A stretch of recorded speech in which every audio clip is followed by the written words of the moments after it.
In the golden age of Dharma, when kings were still sages and the land breathed truth, there rose a prince who would carry the weight of heaven with the stillness of a mountain. His name was Rama, not just a ruler in waiting, but a presence that calmed storms and silenced deceit. The people of Ayodhya whispered his name with reverence, not for power, but for purity. In him, justice wore a human face. In his eyes, the fire of destiny had already been lit. But no light walks alone. Every great soul is a constellation. And beside Rama stood three others, bound not by blood alone, but by an eternal vow that transcended lifetimes. Sita, the queen of the earth and flame, whose silence could shatter illusions. Lakshmana, the fierce shadow of devotion, born to serve, fight, and fall if needed. And Hanuman, the wind-born guardian, half beast and half divine, whose heart echoed one name across time, Rama.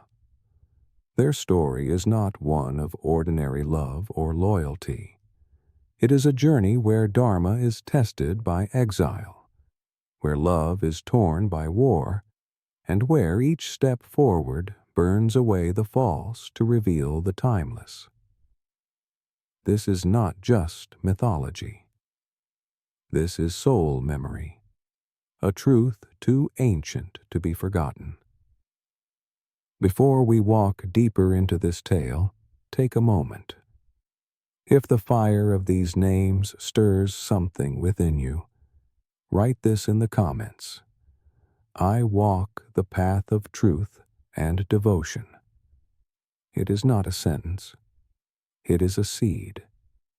And if you feel this story speaks to your heart, like this video and subscribe to the channel.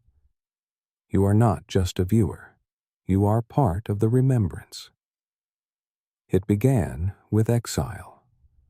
A king, caught between duty and desire, sent his most beloved son into the forest. Rama did not flinch. He did not resist. The moment the call of Dharma came, he rose like the sun, steady, brilliant, inevitable. And Sita, his queen, did not pause. Her palace was not brick and stone. It was wherever Rama walked. She followed him into the wild, not as a shadow, but as fire walking beside fire. And Lakshmana, younger brother, guardian, warrior, left everything without question. He did not need explanation. His soul already knew. Wherever Rama stood, there was the center of the world.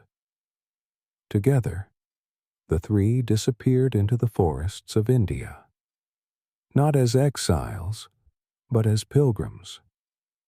Every tree became a witness, every breeze a hymn. Years passed, but the forest did not weaken them. It burned away the comforts of royalty, and in that burning, the divine revealed itself. But darkness never sleeps. And when Sita was taken, torn away by Ravana, the king of deception, the story turned from pilgrimage to war. The cry of loss echoed through the cosmos, and in response, the winds themselves brought forth an answer. Hanuman, born of the wind god. Hanuman was no ordinary being. His strength could shake mountains, but his true power was deeper. He was pure bhakti, devotion crystallized into muscle, speed, and fire. When he heard the name of Rama, his heart thundered like the monsoon. And when he met the prince, something ancient awakened. Hanuman bowed, not to a king, but to the axis of his very being. It was Hanuman who leapt across oceans, not for glory, not for gold, but for the glance of his Lord. It was he who found Sita, imprisoned yet unbroken in the gardens of Lanka. And it was he who set that kingdom ablaze, not with wrath, but with the fury of unshakable love. That fire still burns, not outside, within. As the war unfolded, the battlefield became a mirror. Each army was not just men and beasts, but principles. Deceit versus truth, ego versus humility, desire versus surrender. And in the center of it all, Rama stood like a silent flame, unwavering. His arrows were not just weapons, they were extensions of cosmic justice. Every act, every decision weighed against Dharma, not personal desire. But Rama was not alone. Beside him stood Lakshmana, never blinking, always ready. When Lakshmana fell, struck by a serpent weapon, time itself seemed to freeze. Even the gods held their breath. But again, it was Hanuman who flew, faster than thought, to bring the herb that would restore life. Not because he feared death, but because he refused to let love die. When the battle ended and Ravana fell, the silence was not of triumph. It was sacred. Rama did not rejoice. He wept. For he saw beyond the masks of enemy and ally. He saw a soul trapped in its own illusions. That is why he was king, not because he conquered, but because he understood. Return to Ayodhya was not just a journey back, it was the return of balance. The city waited, breathless, and when Rama, Sita, and Lakshmana stepped into its gates, the earth itself seemed to exhale. But light, even divine, is not immune to trials. Doubt crept in. Whispers about Sita's purity. And Rama, bound by the Dharma of a ruler, chose justice over joy. Sita was sent away, not out of mistrust, but because even a god must bow to the laws he upholds. And in the hermitage of sages, Sita gave birth to twins, Lava and Kusha, the echo of their parents' love, born not in palaces, but in silence. Their song, their archery, their spirit would one day remind Rama of all that had been lost, and perhaps of what had been eternal all along. This is not a tale of perfect endings. It is a reminder that even the divine must walk through fire, that every light carries its shadow, and yet, when four souls unite in truth, in sacrifice, and in unshakable devotion, they become one light, undivided, immortal. In the later years, Rama sat on the throne of Ayodhya, radiant, revered, and alone. The weight of kingship is not in the crown, but in the choices that leave scars no eye can see. The halls were filled with praises, yet his heart echoed with silence. Not a silence of emptiness, but of longing. For a queen who once walked beside him. For a brother whose eyes never questioned. For a devotee whose roar shook the heavens. The story of Rama is not a straight path. It winds through exile and ecstasy, through war and waiting, through loss and return. But every twist serves a greater rhythm, one that reminds us that even divine incarnations are not spared from the crucible of life. Rama was not a god who floated above. He was a god who walked through fire, who broke, who chose Dharma over desire again and again until the world learned what righteousness truly meant. And what of Sita?